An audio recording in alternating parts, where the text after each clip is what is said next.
बराबर છે ભાઈ, કોઈ લેતા કામ કરતા નહીં.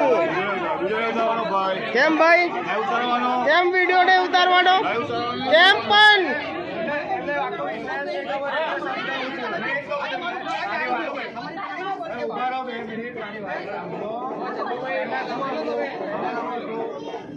આગળ મંદિર છે.